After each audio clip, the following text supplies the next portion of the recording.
And little did I know that the reaching metro itself is going to be a huge task. And I remember getting 6-7 people in my personal car from metro to office in every single time. See, I would say not just entrepreneurship, in our daily lives also, but whenever you're doing something new, you're building something, innovation has to be at the core of it. I think it whatever happens for good.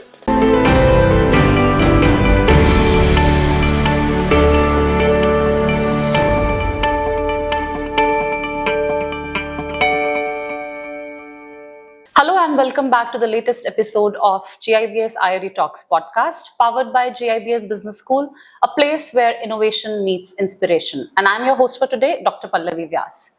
I'm sure all of you have heard a lot of talk around you around sustainability, around the different ways in which we can contribute to creating a sustainable future, creating a sustainable society around us. But then there are very few who actually provide us with those solutions. Every day in and out, we've been already causing a lot of damage because of the amount of fossil fuels or plastics or whatnot that we use regularly, either for our domestic use or for industrial purposes. But like I said, there are very few who give us those kind of directions on how do we make sustainable choices. And amongst those few leaders, we have one of them by the name of Mr. Girish Nagpal, who's also the founder and CEO of MetroRide. He's also from a Shark Tank fame and also a serial entrepreneur. So if we want to learn more about how do we make sustainable choices in our day-to-day lives, let's hear it from our guest for today. So hello and welcome to GIBS IRE Talks Podcast, Mr. Girish, powered by GIBS Business School. So before we begin our podcast, I have the one most basic question that I want to ask you. So could you tell us something about your life, about your upbringing, and what exactly has your education be like? Sure. At the onset, thank you, Pallavi and GIBS, for having me. Happy to be on this platform. Well, I think let's do this in English and Hindi, like we were discussing. So I'll try to mix it up.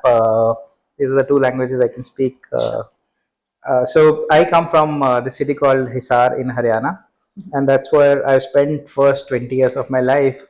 And frankly, never had an idea that I would actually move out, because come from a very humble background where I was the very first engineer in the whole of my extended family. Not just my family, but from mother side and the other side, there was everybody was into small shops or small government jobs.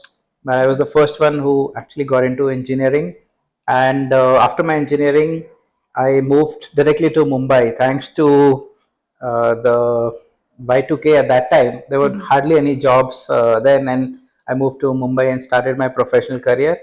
And in hindsight, I think the first person to move from the family so far. Absolutely, first person to move out of the hometown. Yeah. And I think in hindsight, that is how my whole professional journey paved out. And I think it whatever happens for good. Yeah, I am the youngest in the family. My brother serves in the Indian Army. He's a lieutenant colonel now. Wow. And my sister is a food technician, and she's settled in Mumbai. And I'm married to a girl from Gujarat now, who I of course met in Mumbai itself, right? And she works with one of the consulting companies. And my parents, as I said, my dad was a government employee and my mom was a homemaker. Yeah, that's a little about me. After, of course, getting into professional, I did a career break and did my MBA from MDI Gurgaon, and worked in the corporate for good 15 years before jumping into the startup world. All right, that's great. That's very inspiring to hear about when you said that. Okay, in the whole family, I was the first person to be an engineer, and I'm sure you must have been an inspiration for many in your family as well. So when I talk about inspiration, could you tell us what was your inspiration behind MetroRide, and what exactly was your initial vision for the company? Well, to be very frank, it was something which I faced personally. It was not that I had a vision to do something. It was a very personal problem. And so this happened in Bangalore. And I used to work in Vasant Nagar, which is the heart of CBD, the Central Business District, near Cunningham Road. And I used to travel from JP Nagar, drive down every day for almost 60 to 90 minutes. And coming back, there was absolutely no idea how much time it's going to take. And the metro had started then. So I was very happy that this 60 to 90 minutes of commute, single side, will be cut short, and I'll be able to utilize that time of this commute in reading or listening to something. And little did I know that the reaching metro itself is going to be a huge task.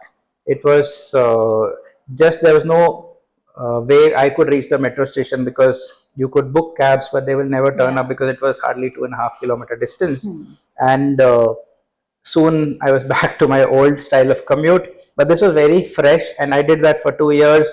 And later, when I was thinking of a business idea, this was thinking of doing something on my own, this came up, and I remembered my colleagues who actually were able to get to the metro from one side coming towards office. They used to literally, for the last mile, also struggle to reach office. And I remember getting 6-7 people in my personal car from metro to office, and every single time this used to happen. So it was very vivid in my mind that there definitely is a need, and what could we do to solve that. So this is how it started as a personal problem. But of course, when I was thinking of doing this as a business, we dug deeper and soon realized that it was not a problem only of a JP Nagar or a Bangalore. It's very global All in across, nature, across India, across the world. the world Actually, itself, the same thing people face. And one thing which I've always felt and believed is that if our cities have to really prosper and move in a sustainable way, public transport is the only scalable solution. Absolutely. Because every house these days has 2-3 cars, multiple bikes, and if this was to continue, you will see situation of traffic getting from bad to worse. And unless we start using public transport, and I've always been a fan of metro. Whenever I travel to Delhi or Mumbai, I use metro, right? And it is so convenient. Once you are in, the ETA is fixed, right? Otherwise, on the road, it keeps on changing. Correct. But metro is one thing which is not only convenient, not only cheaper, but also the ETA is fixed. So if it says 20 minutes, you will be there in 20 minutes. So that is the best thing about metro. And this is how it started. And we realized that it's a bigger opportunity. And of course, we've given a shot at it and dedicated to solve it for the long term. Yeah, and I'm sure it must be finding a lot of users, because like you just mentioned, metro is so convenient, but the only pain point is how do I reach to that metro? The amount of time that it takes for me to take the metro is again a painful thing for me. So I think probably that was absolutely thing that happened. Yes, that's the unique thing about the model, that whoever starts using MetroRide becomes our customer forever. So they use it not just once or twice, but every single day, twice, and keeps on using. That's the whole differentiator about the solution, that we have customer who use it day in and day out. Yeah, so like you just said, people know their expected time of arrival. In case of metro, probably they can also time it with the metro ride that they're taking, and they know that okay, altogether this is the amount of time that I'll spend, and they have that trust and they have that faith in the service. Correct. Yeah. So to come to the next question that I have for you, so I'm sure you must be aware that we offer something called as innovation, research, and entrepreneurship to our students in the form of a program that we offer to them. So could you please also tell us how important do you think is innovation and research when it comes to entrepreneurship? So in I and R, how important are these two for entrepreneurship? See, I would say not just entrepreneurship, in our daily lives also, but whenever you're doing something new, you're building something, innovation has to be at the core of it, because you can't just build something and believe that this will last forever. And this is final. Because the market dynamics change, the requirements change, and the customer's requirements also keeps on changing. Evolving. So your solution which you're offering to them also has to evolve.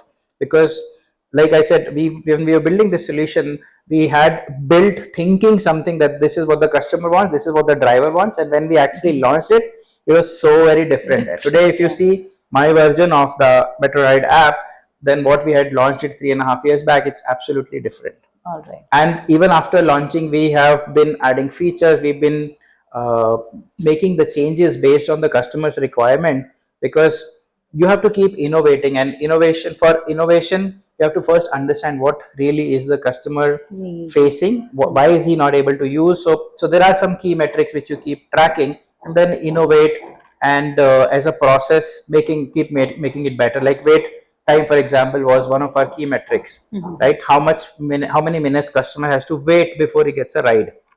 So if it is going higher, we had to either increase the supply or do something very different. Just to give you a simple idea, earlier, normally like in any other ride hailing app, you book a ride and the assignment engine runs and it matches you with the most eligible driver. Drivers, huh? Right? There used to be times when there is a driver waiting right here, but I got assigned to a driver A who is, let's say, 1 kilometer away. So we solved it using technology. Again, this was a understanding the customer needs and a gap in the process. So we came up with an option where instead of directly assigning the ride to any driver, we gave an option to the customer of scanning a QR code. So the customer could actually see there is a vehicle. So they chose, I will scan a QR code, quickly scan that QR code of the vehicle and board the same vehicle. So the wait time technically becomes zero for the customer.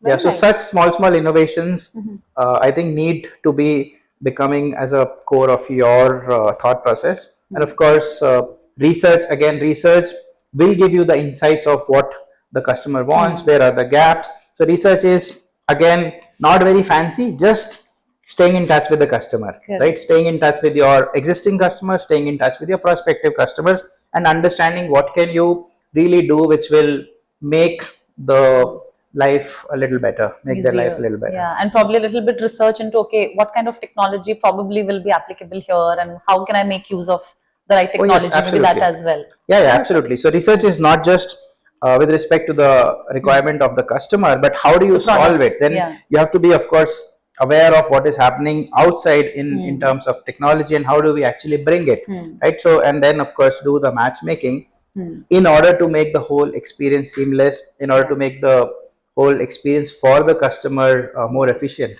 Yeah, agree.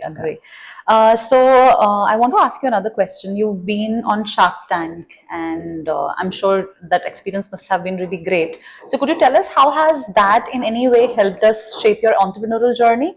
And also, if let's say you have any viewpoints for people, future entrepreneurs who want to pitch on similar platforms, if you have anything to share with them. Sure. I think Shark Tank experience was it was great and a very different one than all of our experiences have been while pitching our ideas to investors, to the outside world. Because Shark Tank, if you look at, it's a show on Sony TV. Yeah. Right? Most of the time we will go to a business channel, talk to business people. Here the whole outlook is, or the positioning is, that it is meant for the households, meant for the families. So in very simple terms, you got to pitch your idea in a language where your mother can understand. Right? Now for your mother to understand, you can't be using jargons. You can't be using a story which she can't relate to. So we have to make it in a very entertaining and simple way. So because it's an entertainment channel, right? So though you're asking for a business funding, it had to be entertaining as well. It has to be so entertaining and more importantly made in Hindi. So the first time when we wrote a script, we were also thinking, is this the same script which we normally pitch? So it was very different experience of these 3-4 days staying in the studios. And of course there are so many things which go behind the camera, so we were exposed to that. And of course, sharks are sharks for a reason, that they have a lot of insights. So what you saw on TV was a 15-minute episode. We were in the tank for almost 85 minutes, right? So there were a lot of insights, a lot of discussions which came. And in fact, Amit Jain, who really liked our solution, he invited us to meet him post the show, and we met him in Jaipur post the show. So he's also mentoring us now. So it's been a great experience. So we've of course got a lot of visibility and credibility, and because there are lakhs of companies which apply and only a handful, almost 200, make it to the show. So it was of course a good validation. And for people who are looking at going on such platforms, I think one thing they got to understand is how would the customer benefit from the solution, because that is the most critical part of it. And I think Shark Tank is best suited for companies which offer kind of D2C solutions, which are which can be sold to the whole of India, or which can be sold to almost any and everybody. So they have a bigger market, so to say. And scalability is easier, probably. Yes, and so they're able to reach everyone. So it reduces their marketing budgets, because it's if they were to reach those many eyeballs organically or using marketing money, it will cost you a lot. So that is a huge opportunity. So you got to build something which is a little different. And of course, either the product is different or the way you position and sell it has to be different. And of course, for going on the show like a Shark Tank, it has to be positioned in a very entertaining way. And of course, it should appeal to the masses, right? And when you go there as a business case, also, though it might be an entertainment show, ultimately the sharks are putting money if they like the business, if they like the entrepreneur. So you have to show the human side of you. How do you bring value to this solution, and how can you make money for them in the long run? So there are few things which of course will come as a part of the discovery which happens in the show. And of course, all these are very successful entrepreneurs, so they know what they see in an entrepreneur, in a team, and of course they make their bets accordingly. Yeah, in fact, they would be looking at that there is a possibility for this business to grow. Yes. And that is the reason, obviously, why they would invest. Otherwise, why would they do that? Correct. So, of course, that will be one of the major That reasons. is one of the reasons. Of course, they also look at the impact, because end of the day, it's not just money. Money is, of course, important, but The most of business these, in fact, a few of these sharks are very, very clear that they only want to fund companies which have a huge impact, which has a sustainability angle or a CSR angle or a inclusion angle. So everybody has a thesis. So हर किसी की अपनी अपनी requirement है. Of course, paisa is one common thing, that it should make business sense. So they're all business people, so they would have to validate the business on the whole. And then of course there are other things. They like the entrepreneur, they like the segment, they like the city they come from. Of course there are a lot of multiple personal angles also, right? So this is how it I think that sounded very interesting, and I'm sure whoever is listening to this, they would have found that very engaging as well, because we just see the final show, right? And we don't really know what goes behind. So I think you've given quite a good picture of what happens out there, and I'm sure it's very helpful to many of our viewers. So coming back to the next question, so what do you think are the challenges involved in the green mobility sector, and how do you overcome these challenges?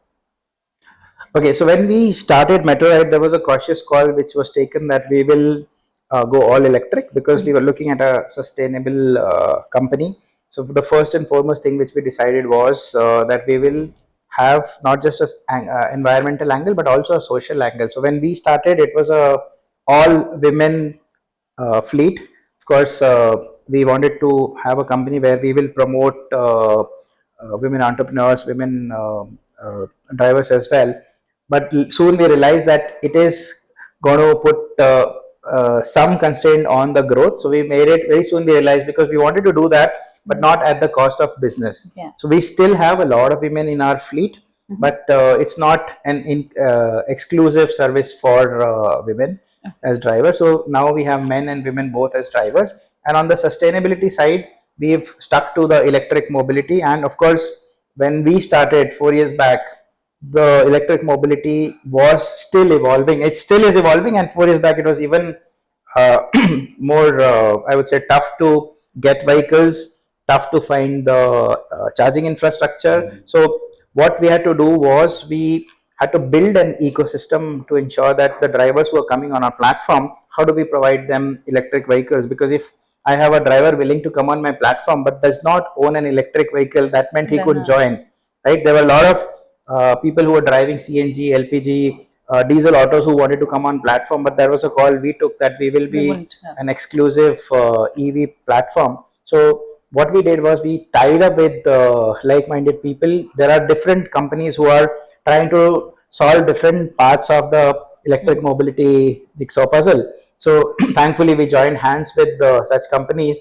and today we have a model where even if the driver comes without the electric vehicle, we are able to provide an electric vehicle through our partners, though we don't own it, but we have a back-to-back arrangement wherein those companies find somebody to use their vehicle and of course use their charging infra, and the driver gets a vehicle and we get a vehicle with the driver to be used on our platform. So it's a win-win of sorts.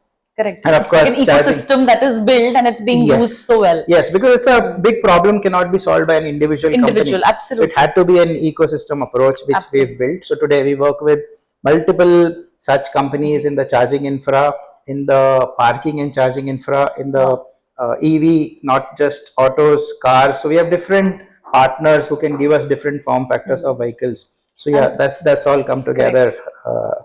This Very well, also yeah. gives a huge advantage. If a new player was to do the same thing, that will take a lot of time for them Correct. to develop this To build that. ecosystem. And plus, in this, you've been giving business to everybody. So everybody is Yes. doing something. Everybody Yeah, is yeah, involved in absolutely. that. So ultimately, is the operator which has the customer, which is basically providing a livelihood to the So many. driver as well Correct. as business to these ecosystem partners. So Agree. it really helps us. Yeah, that's great. That's really Yeah. wonderful to hear it from you. So, could you also tell us how do you balance these multiple roles that you play of an entrepreneur, an angel investor, and also a mentor while you continue to innovate as well? So, how do you balance all these roles? Well, I think the full-time role is, of course, of the building the company as an entrepreneur. Yeah. Rest are the things which give me happiness and peace. So, of course, if you have to look at your own internal peace, also you got to do things which you like. So, yeah, I help mentoring individuals and companies. So, wherever I get an opportunity and I have the time, I do that in my free time, which is over the weekends or late evenings.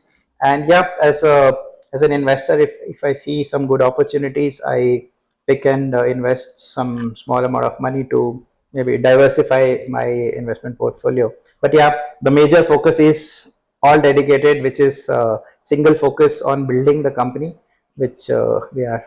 Okay, great, great. That sounds really great.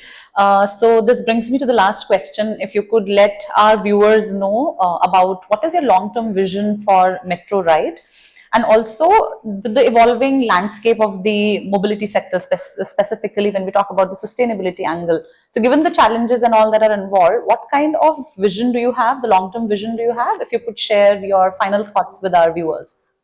So I think once you are in the business will keep you growing as well as the business growing. So one thing which we realized serving so many lakhs of customers in the last 3-4 years is a lot of our existing customers came back to us that you've solved my commute to home from home to office on a daily basis. We have the same problem for our children, right? So, Okay. and this kept on coming repeatedly to us that we have children who want to go to school, who want to go to activity Classes. classes, coaching, dance, and all of that, and there is absolutely no service which can do that. So there And are, trustworthy, nothing yeah, trustworthy. exactly. So it has to be safety and trust at the core of it, because Correct. if you're talking children, then of course it has to be a service where you can trust, where that my child is completely safe and it is reliable.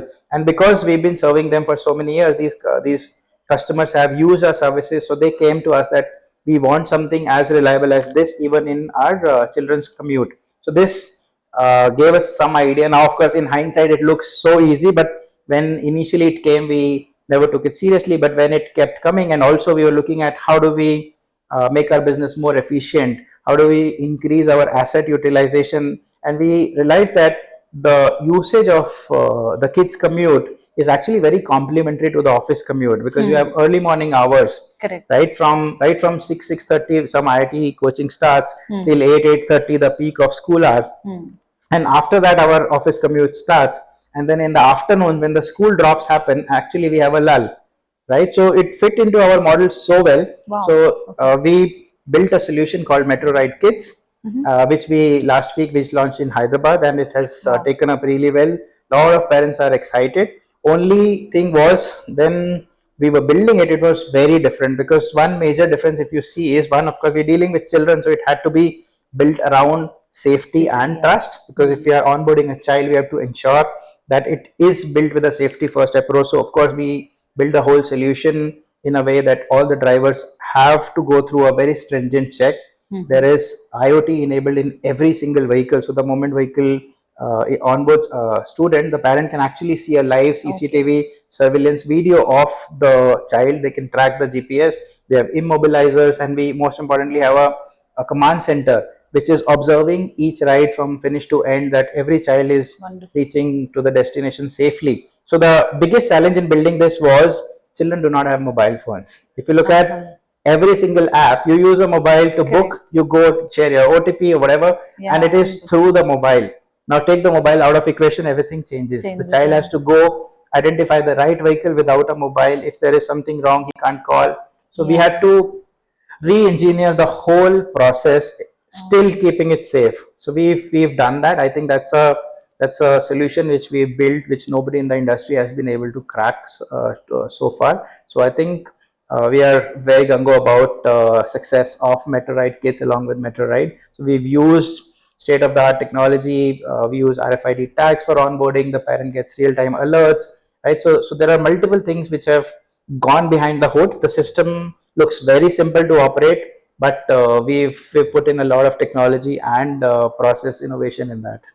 Wonderful. That sounds really, really exciting to know. In fact, now I want to know, when will you launch it in Bangalore? Absolutely. We are coming to Bangalore very soon. Yeah, and I'm sure all our viewers are definitely excited to know that as well. And I'm sure there's a lot of learning that has happened today, not just in terms of what you are doing at MetroRide, but I think a lot of learning that you could package it so well, so beautifully, and in such a simplified way. So thank you so much, Mr. Girish, for being with us today. And we hope to see you very soon again. And thank you so much for being our guest. Thank you. It was wonderful interacting with you, Pallavi. Yeah, same here. Thank you so much. And with that, hope we have brought you closer to understanding how innovation and sustainability can bring you closer to your entrepreneurial journey. So with this, we come to a close to our IRE Talks podcast for today. It is your host signing off for today, Dr. Pallavi Vyas. But then don't forget to follow us on our various social media handles. Please do follow us on @GIBS IRE Talks Podcast, and follow all our social handles @GIBS IRE Talks Podcast, @GIBS Business School across all social media handles, so that you stay updated with all the latest news and updates. So this is your host signing off for today. Until we meet in another episode of GIBS IRE Talks Podcast, powered by GIBS Business School, a place where innovation meets inspiration.